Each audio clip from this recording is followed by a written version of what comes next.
Thank you for coming to see me. This is rational expressions lesson 2. This, just as the last one, is a bit of a review session. I'm just trying to talk about it. First, all is said and done, here's the standard disclaimer. Keep in mind that this is a review session. These videos are designed to be a quick tutorial. They are not the full lesson, so please attend class. Now, factoring. Okay. Before I do anything, let's take a look at something here. Factoring gives people nightmares. There's no question of that. What does factoring mean? Well, I'm going to factor this number, 8. If I factor that number, I can do it in a couple different ways. 2 times 4, that's factored. I could say it's 1 times 8, that's factored. I could say it's 2 times 2 times 2. That's factored. Okay, and then obviously I could add 1s to this as well. There's a lot of different options for the factoring of this. But essentially what we boil down to is we're trying to break a situation down into a series of multiplications. And what we call complete factoring is when we get it down as far as we can possibly go. This here is the prime factorization. That's what we called it in junior high. You've probably heard that before. And so what ends up happening here is this is completely factored. And you've just gone and done that. Factoring is breaking it down into a series of multiplications. Now, the factoring that you do in high school, unfortunately, is a lot more complicated than that. It's got polynomials. It's got all sorts of different things. You've done a bunch of different factorings. You've done factorings of common factor, difference of squares, you've done trinomial factoring or quadratic factoring, all those sorts of things. For this course, just to be perfectly blunt, there's really only a couple you need to know. Okay, you should know all of them. Absolutely, you should know all of them. But if I break this down to exactly what you need, there are 4 types of factoring. However, you really only need to know 2 that show up on the diploma. One is greatest common factor, and that's when you look for a factor in both letters and numbers that divides evenly into both, that you can say, you know what, this works out, this divides out, I can get to make that term, I can make it something times something else. And once you do that, then you pull that out in front.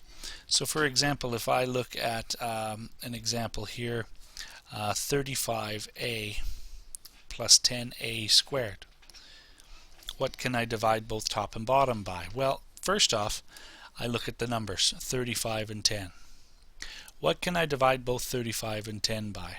Now, you can do this in a variety of different ways. Some of you are screaming at the camera right now that it's 5.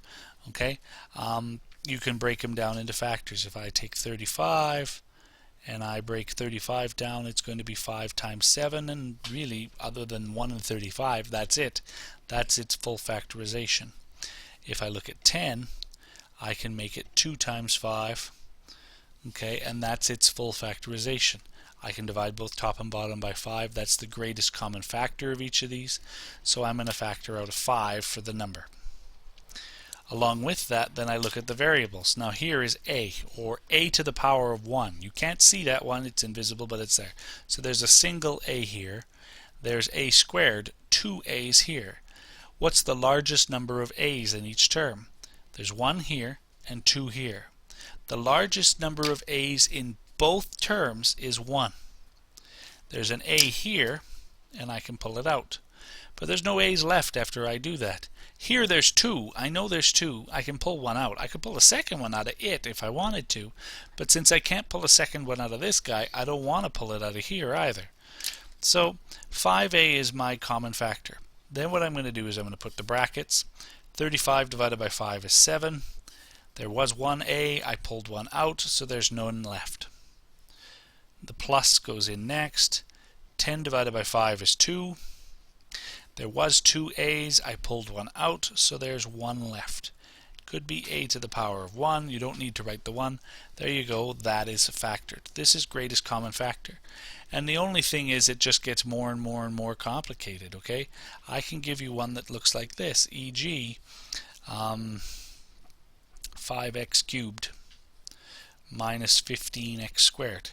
This is a little bit larger, okay? It's not terribly much more complicated, but the 35 or the 15 and the 5. I look there. What's the largest number I can pull out of that? I could break it down into factoring, but all I know is that it's going to be 5. When I look at the variables, there are 3 x's here, 2 x's here. What's the largest number I can pull out of both and still be fair? I could take 3 out of this guy, but I can't take 3 out of him. I can take 2 out of this guy, and I could take 2 out of here. I'd leave some behind, but that's what I'm going to pull, is I pull out the 2. Now when I pull out the 2, open the bracket. 5 divided by 5 is 1. Okay, you don't need to write it. I'm going to put it in a little dashed line that barely shows up. There were 3 x's. I pulled out 2. What's left? 1x, or x to the 1. Once again, you can put in the 1, you don't have to. The minus then goes next. 15 divided by 5 is 3. There were 2 x's. I pulled 2 out, so there's no x's left. So I get 5x squared times x minus 3. That's what it boils down to. Okay, I can do any number of these things, giving you one that's probably a little more complicated than I need to.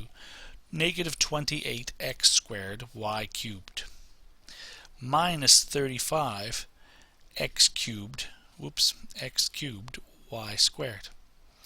So I look at this and I say, well, what can I factor out of this? What's my greatest common factor? Well, there's a lot of different options. I'm looking at this number. There's 28, 35. I can pull out a 7. Because there's a negative in both, I'm going to pull out a negative 7. So I'm going to pull out a negative 7. Because the negatives, I can pull out negatives if I want. I could have pulled out negative 5 here. It just would have left me with negative 1x plus 3. I could have pulled out negative 5 here.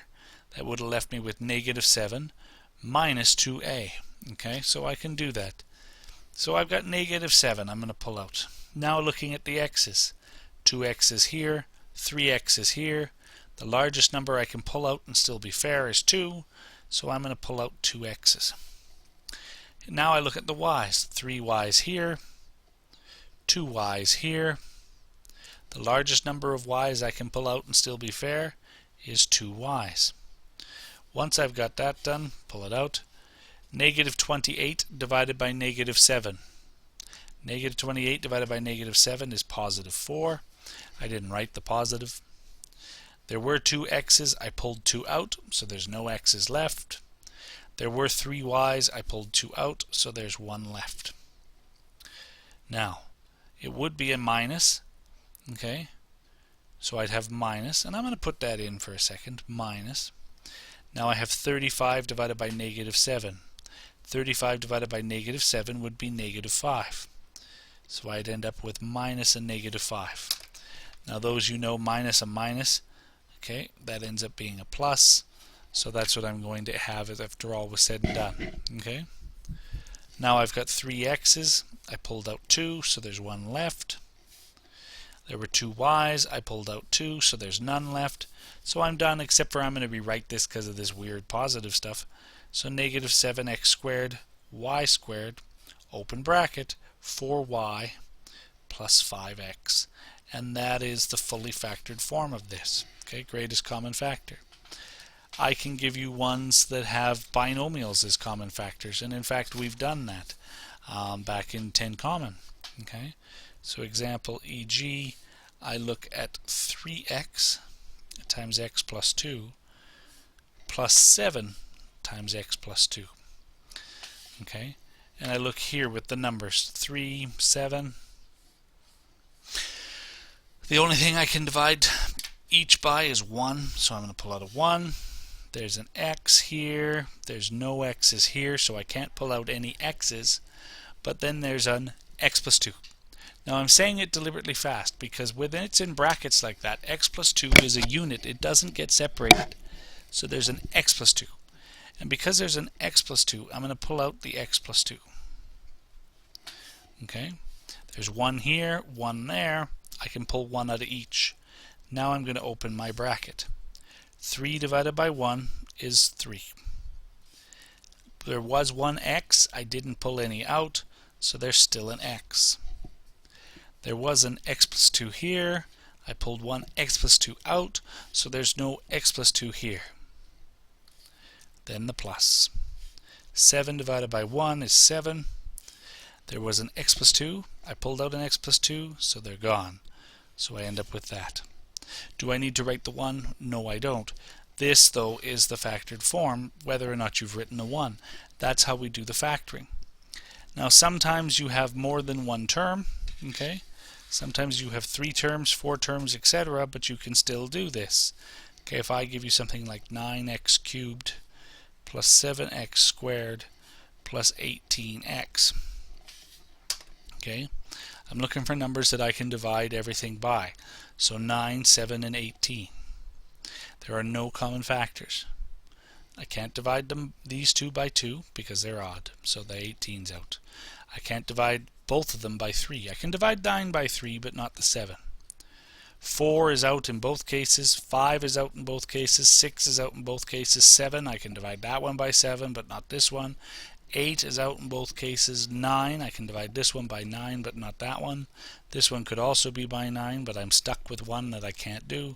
So you go start looking and you just keep going. And ultimately you have to hit a point where you say, you know what, I've checked enough. There's nothing here. So there's no number. Now when I look at the x's, there's 3 x's here, 2 x's here, 1 x there. How many x's can I pull out of each and still be fair? I can pull out 1 x. That's all I'm pulling out. 9 divided by 1 is 9. Okay, because that's that invisible 1 that's in front. There were 3 x's, pulled 1 out. I've got 2 left. 7 divided by 1 is 7. Were 2 x's, pulled 1 out, 1 left. 18 divided by 1 is 18. There was 1 x, I pulled 1 out, so it's gone. There's my factored form. I'm finished. Okay, so this is greatest common factor, and this is going to show up a lot in this course. Okay, you've got this sort of idea. Okay, so once you're comfortable with greatest common factor, and please practice those. Don't think, well, you know what, I'm pretty good with that. If you're kind of okay with them, please do more. The next one we want to talk about is a difference of perfect squares. Okay, now a difference of perfect squares is if you have one perfect square minus another perfect square. What's a perfect square? A number that is something times something else where the somethings are the same. 25 is a perfect square because it's 5 times 5, or 5 squared. 49 is a perfect square because it's 7 times 7, or 7 squared. Okay, that doesn't have to be even, or it doesn't have to be odd, I'm sorry. So 36 is a perfect square because it's 6 times 6, or 6 squared. So on and so forth. You can also look at even powers. X to the 4th is a perfect square because it's x squared squared. Any even power is a perfect square. X to the 6th is one because it's x cubed squared. Okay. When you put numbers and letters together, you just have to have both situations.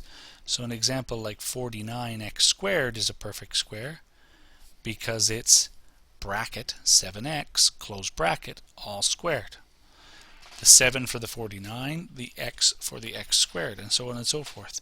You can get more. If I give you, and just giving you one more for overkill, 81x squared. That is a perfect square. That is 9x in brackets, all squared. And so you have to make sure that you remember the brackets. These are all perfect squares. Anytime you've got one of those numbers, it goes 1, 4, 9, 16, 25, 36, 49, 81, 100, 121, 144, 169, 196, 225, so on and so forth. These are all perfect squares. If you're not sure, take the square root of it. If the square root works nicely, it's a perfect square. If it doesn't, it's not. Now, difference of perfect squares, there's a little example, there's a little expression that if you have something squared minus something else squared, difference, subtraction, perfect square minus perfect square, then you can figure out what the two pieces, the A and the B piece, are by thinking about this, and it's going to be the first piece plus the second piece times the first piece minus the second piece. It's just a little factoring rule. Now, why of this is a little more complicated. You need to look at trinomial factoring, which you did in 10 Common, so you probably already know. If you're not sure, just ask. But looking at this, here's how to factor a difference of perfect squares. Here's the little rule. This is the factoring formula. So if I look at something like x squared minus 49, that's two perfect squares. Okay, I have to realize that that is x squared minus 7 squared. You don't have to write it, but you have to know that it's there. The first piece is x. The second piece is 7. So a in this formula is x. B in this formula is 7. So this is going to be factored to x plus 7, x minus 7. Okay, and you can do these sorts of things. They're really nice and simple. E.g., 9x squared minus 64. These are perfect squares. You need to somehow, by thinking of this list, you need to recognize that it's 3x in brackets squared minus 8 squared. The first piece is 3x, the second piece is 8. So 3x is the A, 8 is the B, so it's going to be the first piece 3x plus 8 times the first piece 3x minus 8. There you go, that's your factored form. Okay, it can get as complicated as you want. 16x squared minus 81y squared. Okay, I put a second letter in. Okay, now it doesn't have to be x as I was using up here. I used y now. But you need to recognize that that is 4x all squared minus 9y all squared. And so when that's done, it's the first piece 4x plus the second piece 9y times the first piece 4x minus the second piece 9y. Okay. One common mistake is when you have things like this. Okay, if I give you 16 minus x squared, keeping in mind the x doesn't always have to be first, I've put it in the back one there. So this is going to be 4 squared minus x squared. So it's the first piece 4 plus the second piece x times the first piece 4 minus the second piece x. 4 minus x, x minus 4, they're not the same thing. So you end up with that. Another thing I just want to know or note it does not end or does not work with a sum. So if I gave you something like i.e. X squared plus 49, okay, which is very similar to the first one I did, the only difference is here it was minus, here it was plus. This one can't be done. This is factored as it is. Done. It is that simple.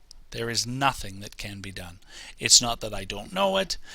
It's not that we haven't taught it to you yet. It's just that there's nothing that can be done. Okay? Sometimes you'll have questions like this. This drives people crazy. 2x squared plus 50. Okay? Because right off the bat, you don't have perfect squares anyway. You don't have anything. But you always want to make sure you check common factor first. This is my final thing. So you look for common factor, and in here there's a common factor of 2. So I'm going to pull out the 2. It's going to give me 1x squared plus 25. Now, a massive number of students say, hey, wait, this is perfect square now. This isn't a perfect square. With the sum, there's nothing that can be done. That is as far as it factors. Okay, so keeping that in mind.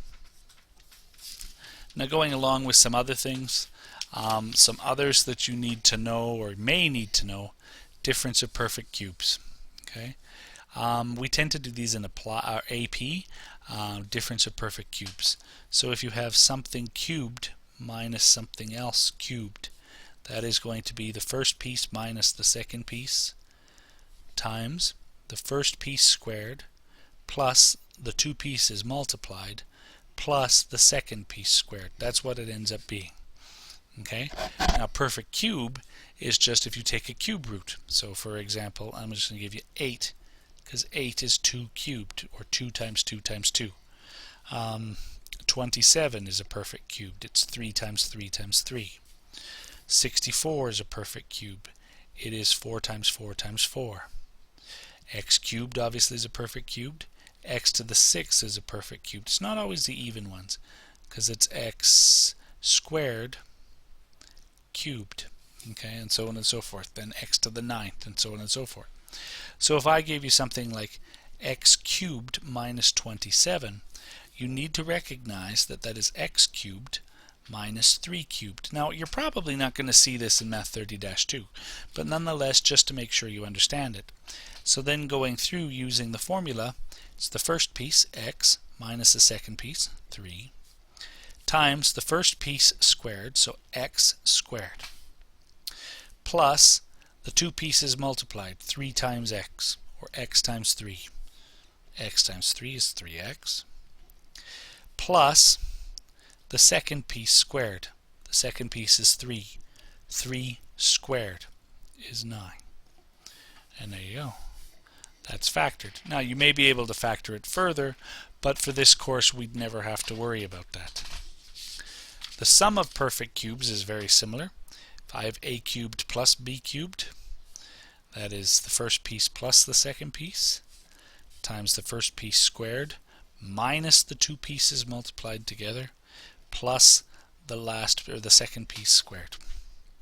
So if I give you one like x cubed plus 8, you need to recognize that that is x cubed plus 2 cubed.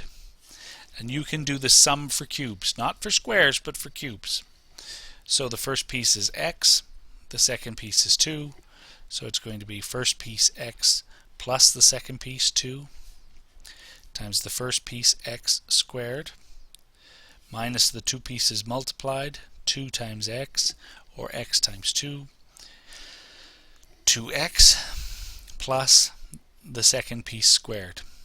Second piece is 2, 2 squared is 4. And there you go. So that's some factoring. Now there is a whole bunch more factoring to take a look at in mathematics, especially if you're thinking of taking Dash 1. There's lots of other factoring, but please make sure you practice that. You will need it for 30-2. Thank you.